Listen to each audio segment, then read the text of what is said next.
heading south of the Mason-Dixon. This is the Week in Review at the Abbeville Institute. Here is your host, Brian McClanahan. Welcome back to the Week in Review at the Abbeville Institute. This is your host, Brian McClanahan, and this is episode 213, covering the week of April 13th through April 17th, 2020. Glad to have you back in the program. Very glad to be here. Don't forget to follow us on Twitter at Abbeville Institute, like our Facebook page at Abbeville Institute, and of course, subscribe to our YouTube page at Abbeville Institute. You can find all those social media accounts at our webpage, abbevilleinstitute.org. While you're there, give us an email address. We'll give you a free ebook, Exploring the Southern Tradition. This is a new ebook. So if you've already got the old one, give us a new email address or give us your current email address, and you'll get the new book.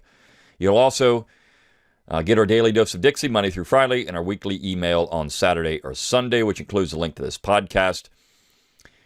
If you like our podcast, go to our free mobile app.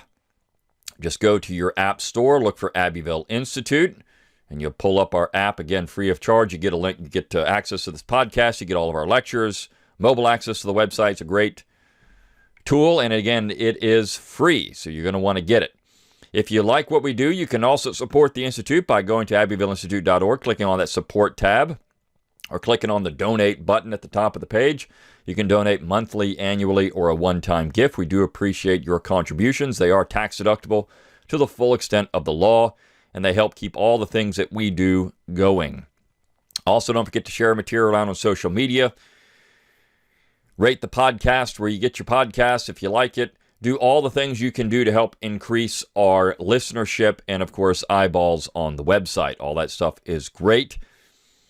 And also get our Abbeville Institute apparel. Click on that support tab, click on shop, and you'll go out to our web store where you've got this embroidered material. You've got great shirts, hats, t-shirts, golf towels, fleece. I know it's getting to spring now, of course, summer. So you're not going to want those things. But prepare for next year because, there will be cold weather next year if we ever get out of our houses again. So we've got all that stuff out there. So please consider supporting the Institute in some way. We do appreciate it. And, of course, everything you do does help increase listenership and, again, eyeballs on the website. All right. Let's talk about the week that was at the Institute. We had... Again, our series are up and running now, so we've got the two series, the one on Southern poets and poetry and the one on Southern music for the apocalypse, or Southern rock for the apocalypse, I should say. So we'll talk about those in a minute, but the first three articles of the week generally had to do with Confederate imagery or the impression of Confederate leaders or the Confederacy in general. We are in Confederate Heritage Month. Of course, this week is also the birthday of Thomas Jefferson. We didn't have anything on Jefferson this week, but April 13th is his birthday. It's also the anniversary of Lincoln's assassination, the last major battle east of the Mississippi, the 16th in Columbus, Georgia. Last week we had Lee's surrender at Appomattox. So a lot of stuff going on in April in terms of marking anniversaries. Let's start with Jefferson's birthday just very quickly. Even though I have a piece on it, it doesn't mean we can't talk about it.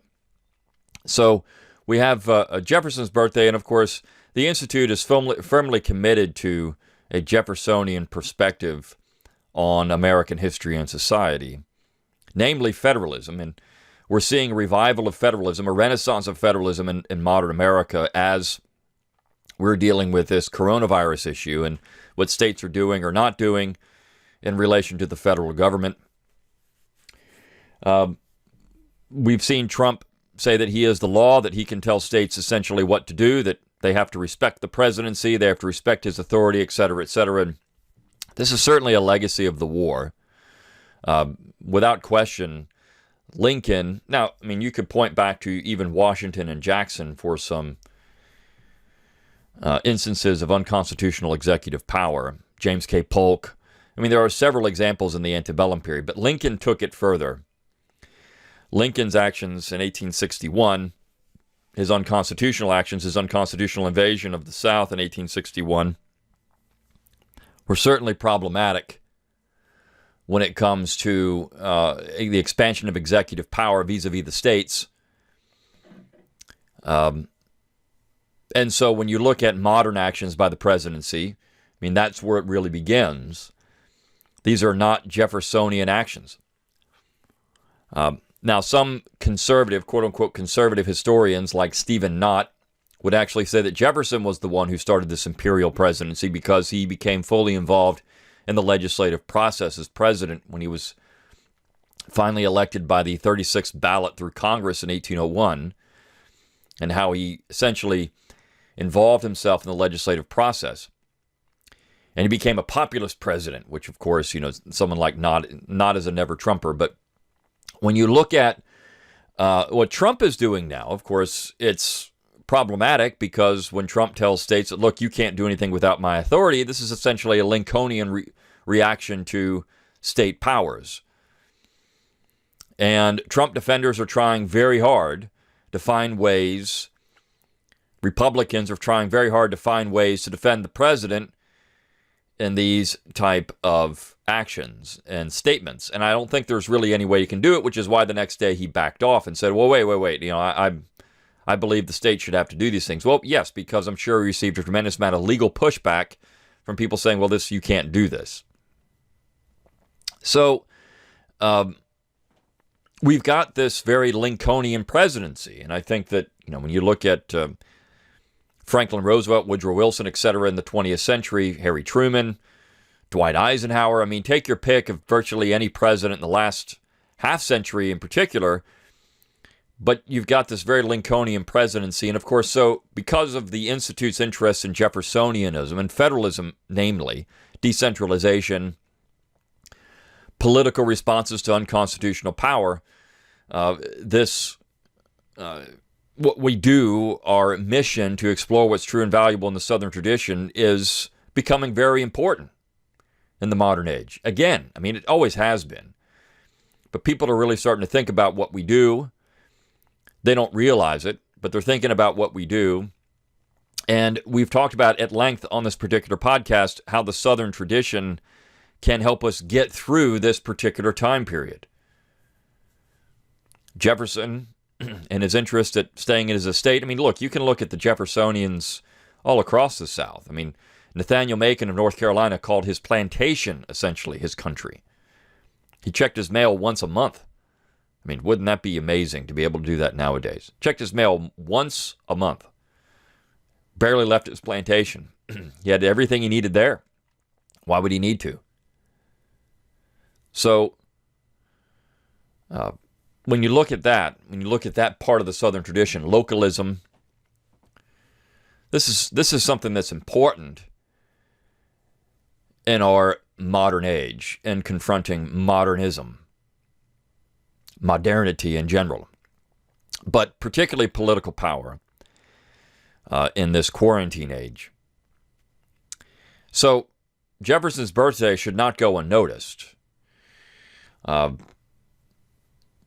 As Kevin Gutzman, who is one of our affiliated scholars, has said very nicely in his book, his most recent book on Jefferson, the one thing you can say about Thomas Jefferson's political position was that he was a dedicated Federalist, meaning that he really believed in federalism, dedicated to it, in principle. Jefferson was a radical reformer in many ways. He would not be considered conservative in his own state in terms of the positions that he advocated, though he was a conservative in his general practices in life. I think that's something when Clyde Wilson wrote his piece nearly 50 years ago on Jefferson the Conservative. And this has become controversial. There are people that would say this is not true at all. But when you look at what he was saying, that Jefferson was a man of his society, I think that's very clear.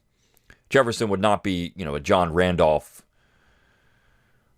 of Roanoke or any of the other conservative individuals of Virginia, but he was a conservative as an adherence to federalism, I think, in terms of a quote-unquote national polity. Look, his vision stopped at his mountains.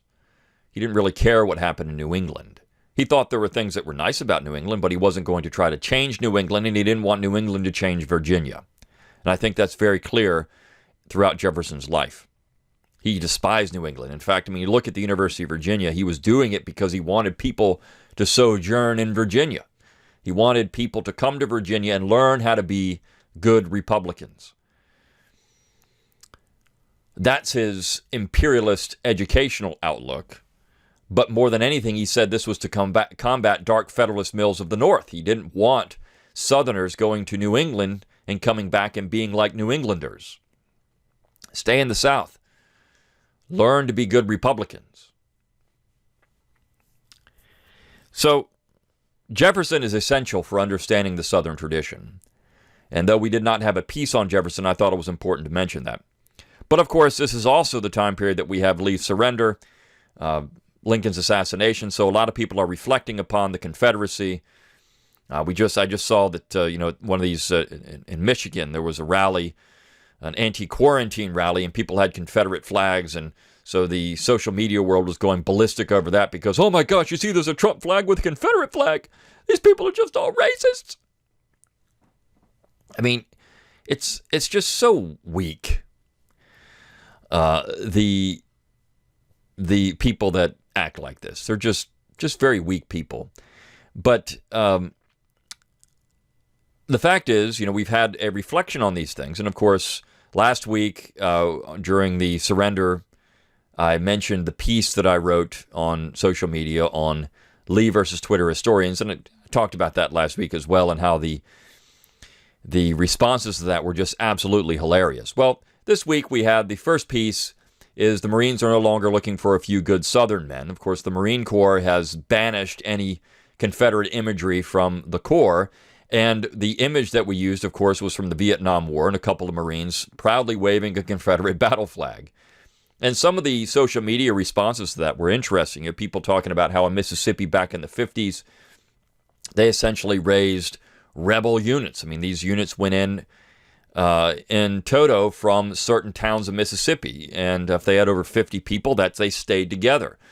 And so this is interesting stuff. And of course, all of these people firmly believed in Confederate imagery and how important it was. And still you have many soldiers that do. I think this is the PC response to the pressure put on it from the social justice warriors in America. You can't have anything Confederate, or that's just going to offend people. It's going to hurt people's feelings. I mean, you think about how weak that is again.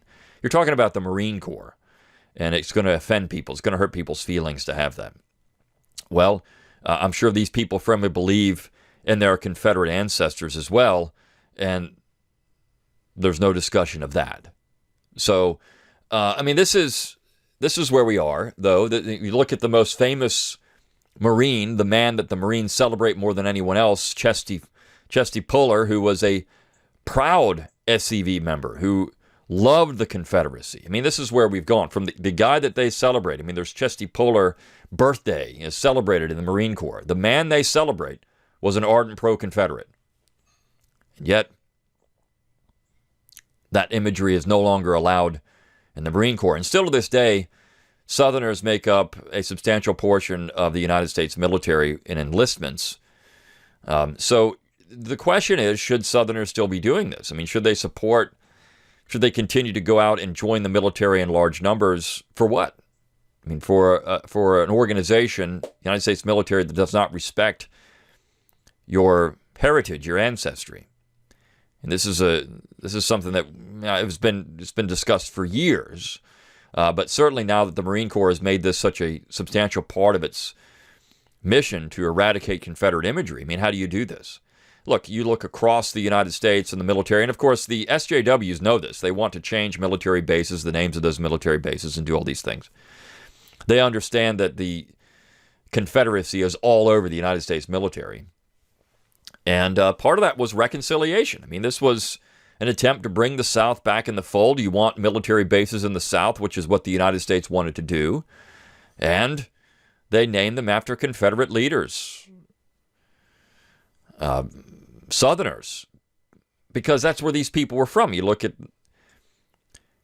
Fort Benning, Georgia, which is one of the major military installations now in the United States, and that's just one. I mean, it's named after Henry Benning, the Rock, and the original Rock, and so you have that, and people know it. And I remember there's a museum on the base. It's the National Infantry Museum, and of course the Confederacy is the enemy in the museum, at least in one part of it. And then they have their display for the war, which has now just recently been put up but it's everything Union for the most part, and a little section on the Confederacy. But they used to have a huge portrait of Henry Benning in the old museum. They took that down there. It's a tiny little image of Henry Benning, and they really don't talk much about that part of Georgia and how important the Confederacy was. They used to. There used to be more of an interpretation of the Confederacy which was balanced, but they took all of that out. And now, again, the Confederacy is the enemy for the most part. So, here we are in Georgia, and now, you can't even talk about that in Georgia. But this is the United States military. And so the imagery is now, considered to be offensive, even with men like Marines who, please, these are some of the toughest guys in the United States military. But that said, we also had the piece on Tuesday with Joe Wolverton. There is a common now interpretation among Northern conservatives, for the most part. It's that Grant was a better general than Lee, and this is the Bone Kemper thesis. Of course, Edward Bone Kemper is dead, but he wrote several books on this particular position before he died. Grant, the better general than Lee, and Joe Wolverton takes him to task on this. One of the things I found fascinating, or at least a very valid point from this, is that Bone Kemper essentially calls Lee a butcher, that, he was sacrificing men, he was doing things, he just wasn't doing things that were very effective on the battlefield, and a lot of Southerners died because of this. But when Grant does it, it's okay, because Grant won, right? So if Lee does it, it's bad. If Grant does it, it's okay. But, you can't have a double standard here. If you're going to say that Lee is doing is bad, but you could say that Lee wasn't really doing that. He was facing a situation that he wasn't sacrificing men on purpose, whereas Grant was. You look at Cold Harbor. He was. This is why they called him the butcher. And of course, Bone Kemper defends that. He says, no, you can't call Grant that. This is just, you can't do that. You can't call Grant the butcher. There's an ahistorical slight on Ulysses S. Grant. And comparing the two generals. And again, because Lee is so prominently in the news now, at least on social media, because, it's the assassination, the surrender, that's what you're going to get. One of the memes is, Confederate flag, these colors don't run, but they surrender, these kind of things. And how that flag is a flag of treason, Lee is a traitor. This is Bone Kemper. See, the problem with all of it, Bone Kemper is seen as a conservative. In fact, his book is published by Regnery. A couple of his books by Regnery History. Bone Kemper is a conservative. You do have a strain of conservatism. It's social justice conservatism in many ways. It's all it is. It's what I call it. Where it's Jaffaites, the Straussians, these people that firmly believe the Confederacy was traitorous, that all Southerners should have been hung, that everything is about race and slavery, everything. And that the South should be expunged from being promoted in any way, except when you need them to vote for you. Then it's okay. So you have that particular side of conservatism, which is highly problematic. It's highly problematic. Because it's just as bad as the left. You might as well just have Eric Foner write your material. Really. If you're going to write this kind of stuff, and you're relying on Southerners to be your core base, which they are.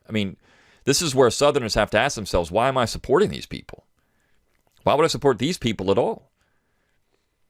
And of course, it comes down to reconciliation, which is the Jerry Lafergie piece on Wednesday.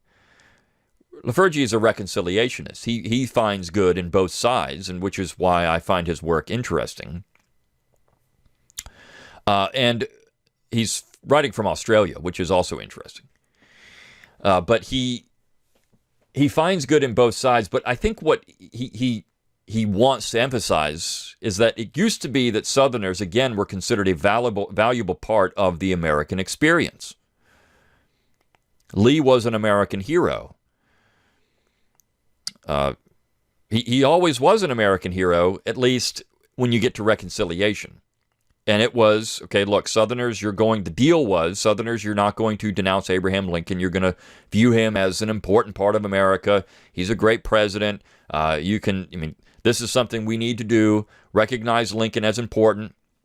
And we'll do the same for Southern. We'll say Jackson, Lee, these people, they're valuable people. This will all be part of reconciliation. We'll all get along.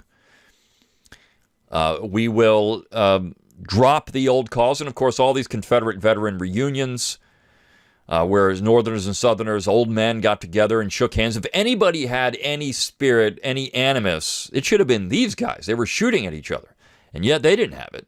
So why should we, a couple of 2-3 generations later, 4 generations later, hate each other? I mean, this is what Lafergie is saying. Look, I mean, this is just ridiculous.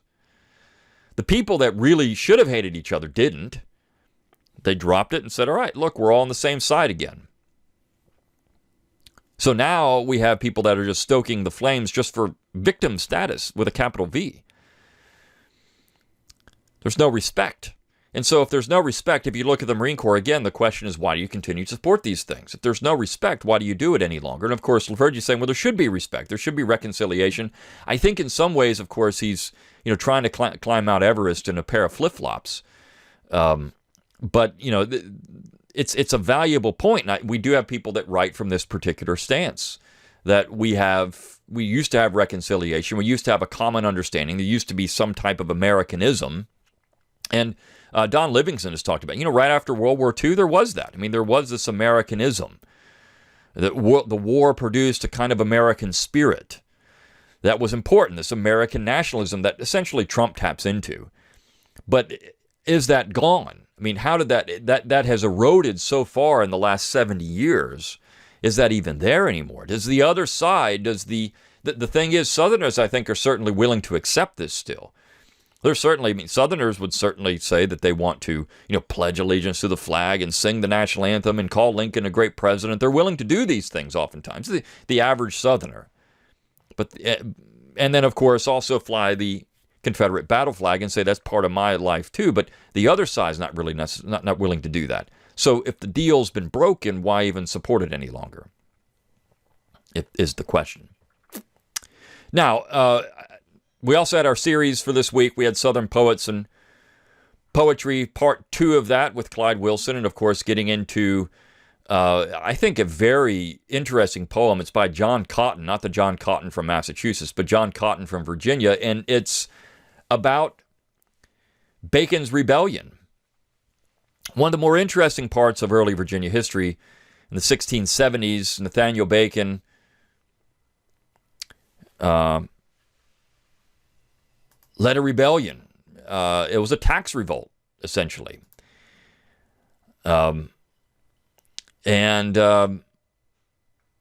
This tax revolt is... You look at this, and some people would say it's not really a tax revolt. It's a revolt of classes, right? It's these indentured servants and others rising up against the establishment in the Tidewater area of Virginia. Sort of. But I mean, this also came down to, Bacon was not a man of the people. He was a cousin of the governor. And, he was, of them. And so this particular event, in looking at it from a perspective of, power, following the rule of law of Virginia, of course, defending the frontier against Indian attacks, all of these things, this came down to power. And this particular poem was written among some manuscripts. It was found among some manuscripts, and it was written essentially in response to Bacon's death. And it's a wonderful poem. Very heroic. And so it's worth reading. And of course, all the poems that we're going to produce in the series are worth reading. But one thing you can say about poetry, and of course we have music for Friday, and a lot of the music that we produce, Again, this is a list, an ongoing list. We've had people respond, why didn't you have this? Why didn't you have this? Well, we're getting to it, right? I mean, all these stuff, we'll get to it. It's not in any order. It's just stuff you should be listening to on your playlist. But the fact is, when you look at poetry, it's such an important part of music. I mean, the lyrical content of music is just so important. And it's an expression of the South, and this is an expression of early America, but a Southern stamp on early America. And so we should be in debt to Clyde Wilson for producing this series and bringing these things to light again when a lot of people have never seen them. But when you look at the music that we produced this particular week and the songs, we've gotten into, of course, some of the main Southern bands when you look at Southern rock, and this is a Southern rock playlist. But the Outlaws came up this week, which they're Ghost Riders, which is a fantastic cover of that particular song. And but from Florida, a lot of these bands are from Florida. Skinnerd, the Outlaws, Molly Hatchet, Blackfoot, which we had this week. But you also had, of course, the Allman Brothers from Georgia. Again, another Marshall Tucker from South Carolina. Some other interesting bands, though, too. Barefoot Jerry from Tennessee is one that a lot of people have never heard of before. Barefoot Jerry, of course, in the song, you hear it in the South's Gonna Do It Again. But this is a great band from Tennessee. You've got Stevie Ray Vaughan from Texas, and just a fantastic cover of Voodoo Child, Jimi Hendrix Voodoo Child. Just an amazing. Dickie Betts on his own with Atlanta's Burning Down, which is a cover of a song. But it's a wonderful tune. I talked about this at the summer school a couple of years ago, but I love Dickie Betts' version of the song. 38 Special, again, another Florida band. Bruce Hornsby, which is often not considered a Southern, but Hornsby was from Virginia. And so it's very much a Southern influence in Hornsby's music. This kind of hippie jam band is really just Southern music. The Georgia Satellites, which everyone knows their big hit, but they had a lot of great tunes on that first album as well. The Rossington Collins Band, which of course is Leonard Skinner without a couple of the band members, but it's just a great band. A couple of newer bands, Whiskey Myers, also from Texas, which I've talked about on this podcast before. Blackberry Smoke from Georgia. Interesting note about Blackberry Smoke. They were originally Blackberry Jam, and we have a furniture store we shop at frequently, and the salesman we use all the time is friends. He actually grew up with the lead singer of Blackberry Smoke, and they played in a band together when they were in high school. And he said, this guy is just so much better than him now. But I mean, he just was so much better than him then. But has this band, and it's so interesting to hear him talk about Blackberry Smoke. But Dixie Witch, another Texas band. So Pride and Glory, which is a fun one. That was one we threw in there, and the lead guitarist for Pride and Glory no longer around. I mean, the guitarist is, but the band isn't. Zakk Wylde, who was Ozzy Osbourne's guitarist, but he formed the Southern rock band for a very short period of time in the 90s, and it's great. It's one of the best things he's ever done. The band Pride and Glory. And then the Johnson Brothers. If you don't know anything about the Johnson Brothers, that's Chris Stapleton. Chris Stapleton is a huge figure in country music right now. I mean, he is. Everyone listens to Chris Stapleton, but he had this Southern rock band before he did that called the Johnson Brothers, and just fantastic stuff. And I remember years ago, before he got big, he said at one point, there's going to be another Johnson Brothers record. There isn't anymore. He's putting some of the Johnson Brothers stuff onto his new albums. So we'll have some of that stuff too. And of course, Tom Petty is often not considered a Southern rock artist, but Petty from Florida, he loved the South. And the song Rebel. So we've got a lot of good stuff on this playlist. And I hope you listen to these. Atlanta Rhythm section, of course, it's great, kind of a softer side of Southern rock, but a lot of great stuff out here on this particular playlist. So when we put these things up, give them a listen. You may not like all of it. You may not care for some of the music, but it's important to note that the South is still a vibrant part of American culture, and this music is a vibrant part of American culture. Poetry, the lyrical content is a vibrant part of American culture, and we need to have these things. This very Jeffersonian response to the things that are going on in American society now. It's the only way we're going to get through it and stay sane. And so when you think about Confederate Heritage Month, remember that it's also a Jeffersonian reflection and response to unconstitutional government. I mean, Jefferson said as much, and this is why the neoconservatives, the northern conservatives, don't like Jefferson, because of his insistence that things can change. The Constitution can be abolished. I mean, the states can do it. There is secession. There's unilateral secession. It's legal. I'll just end on this. We often get a question. I get it all the time. Well, how do you respond to Texas v. White? Texas v. White, let me just say this, did not say that secession was illegal. It said unilateral secession was illegal. But if the states decided to boot a state out of the Union, they could do it. And of course, my other response to that is, well, what would you expect the Supreme Court to say in 1869, 4 years after the war was over? Would you expect them to say that secession was legal? Because that would invalidate the entire cause of the war. It would have basically made the Union cause illegal. So would you expect them to do that? And I think it's illogical. And in reality, the Texas v. White decision does not invalidate the act of self-determination. You can't, as Jefferson would say. Legislative power is incapable of annihilation. And basically what you're saying in that is that self-determination is not legal, whereas even Lincoln himself said that self-determination was legal before the war. So there you go. All right. Hope you enjoyed this week in review at the Abbeville Institute. Until next time, good day.